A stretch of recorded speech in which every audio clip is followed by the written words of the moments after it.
What's going on, guys? It's Adam P. Welcome back to Newcastle United transfer news. We have landed a signing. We do have a brand new player coming at this football club. But of course, in terms of other news, bit of a coup from us. We've been able to get Atlanta's technical director in. So to give you a quote and brief on what his job role is. So Craig Hope has stated that Sudarshan has came as a new technical director. He will report into a new sporting director and will be dedicated to implementing data-informed practices across all sporting departments, including the men, women's and youth squads. Now, that is good. Regardless of what you say about his transfer window, regardless of what we are going to talk about in this video, that is a good deal. We're actually being able to get a good staff member in. Of course, that now confirms we are going to get a new sporting director. So Darren Eales, of course, is going to go out at some point this window. Paul Mitchell has already left. And when you speak about Paul Mitchell, now, Eddie Howe, over the past couple of days, has spoken about Paul Mitchell in quite a positive light. So when you look at the journalists and when we look back in Paul Mitchell's time in Newcastle, we spoke bad about the guy, and especially the Isak contract situation, the fact that he has not followed through Amanda Murder's promise on giving Isak that bigger contract. Of course, we don't look at Paul Mitchell in a good light. But Eddie Howe has spoken back and said that, well, Paul Mitchell was a big miss, and we are feeling that miss of not having him this summer. So we went from blaming Paul Mitchell for a transfer problem to now blaming Paul Mitchell for not being at Newcastle. So, yeah, I thought that was an interesting comment from Eddie Howe, because I feel like, especially when we look at Paul Mitchell, we spoke quite bad about him, and the journalists certainly did. So Eddie Howe doing the opposite and speaking quite well about the guy. Seems to still be a bit of misinformation, I guess, in the media, and that's certainly the comments and quote they make going into this video. I think there's a lot of misinformation in social media, and we'll get through the negatives quickly. Obviously, Alexander Isak's agent has spoken out to a Saudi Arabian newspaper page. I'm going to be honest, I think it's a load of crap. I don't think it's real at all. Now, it has only been quoted in one Saudi Arabian newspaper. And then, of course, fans in social media, you see the ITK account, and then looked at the report and have started to make their own information. So it appears to be global, whereas it's one source that's quoted that, and it's a Saudi Arabian newspaper company. That's not credible enough for me to actually come in this video now and to say that this is what's happening to Isak, this is the situation with his agent. I just don't believe it at all. Until there was further proof and reports from actual journalists that state that, I'm willing to bet that's a load of BS. So I want to start off with that, because I know a lot of you guys have been a bit worried in social media regarding the Isak stuff. I stand by 100% staying this summer, but stuff like that obviously doesn't help the situation. Now, if you guys are new around here, make sure to get down there and hit that subscribe button. Asia, this week, we are setting off within the next couple of days. So make sure you subscribe. We are almost at 60,000 subscribers. So please do, if you enjoy the content, hit that button and smash the like button if you enjoy the video. And speaking of Asia, Park Sung-soo has been spotted and photographed at the Celtic game. Of course, a sign which Newcastle has completed but not announced. So he's done his medical, he's went through all the formalities at the football club, but he's not been announced or photographed as a new signing. Idea being is that I feel like he is going to be announced just before we head to South Korea. So we do our Singapore stuff. He'll travel with the squad, or he'll travel separately. He'll then get announced probably a couple of days before we go to South Korea. Idea being he's going to sell a lot of shirts in Korea, and it's also a chance for a player that is going to go into the youth team. I felt like he was going to go out on loan. That doesn't seem to be the case. He'll drop into the youth squad, and hopefully he'll progress eventually into our first team. But a marketing signing that's designed to make Newcastle a lot of money in Korea, and also a long-term progressive player that is ideally going to make it into our first team, or will be sought out for PSR profit. So what are the two things that's going to happen? We have landed a signing, albeit, yes, a youth team signing. For now, he'd be classed as an Eddie Howe first team option, even though he's not going to be that case.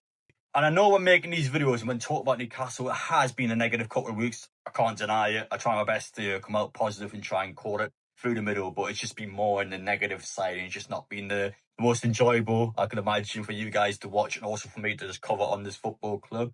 But even though we've lost out on transfer targets like the Hugo Ekitike, even James Trafford, that, in my opinion, the James Trafford one's a bad one. You're talking over a year trying to get him in, and we lost into a buyback clause from Man City. I felt like that was one Newcastle should have landed. But the fact that these sagas are now over, we can finally, as much as we don't want to say it, get these players out of the way. We can focus on the players we are going to bring in. I know it's been a rough couple of weeks, but Newcastle still has a lot of time to sort this out, and we are going to sort this out. No matter what happens in this window, we are going to bring players in, and nothing is going to change that. Newcastle will bring players no matter what.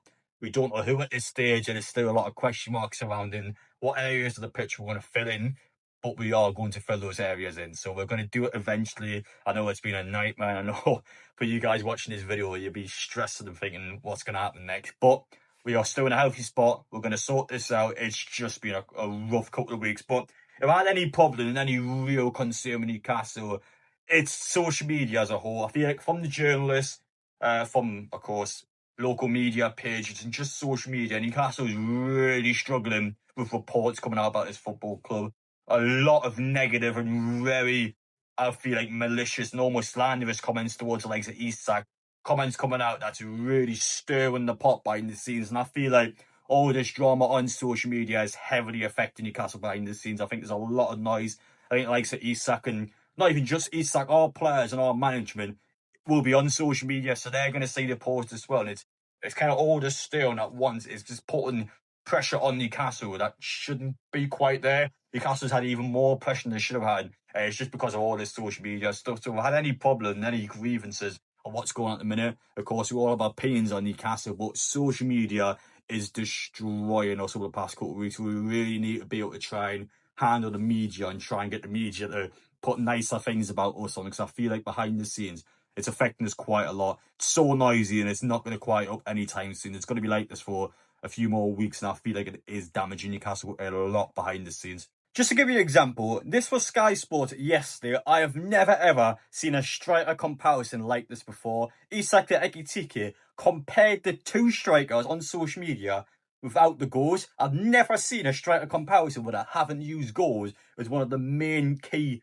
part of an argument. They've actually excluded the goals because Isak's that far ahead, and they've used our stats to make it seem like Ekitike and Isak are almost identical on ability. That's Sky Sports. That's not Liverpool. That's not a Liverpool page. That is Sky Sports that is going out of their way to really try and put pressure on Newcastle, and also to try and put Liverpool's transfer, I guess, in a good light. That's one of just hundreds of examples where you can come across and just say Newcastle's getting done dirty a lot on social media. Again, that is from Sky Sports about us.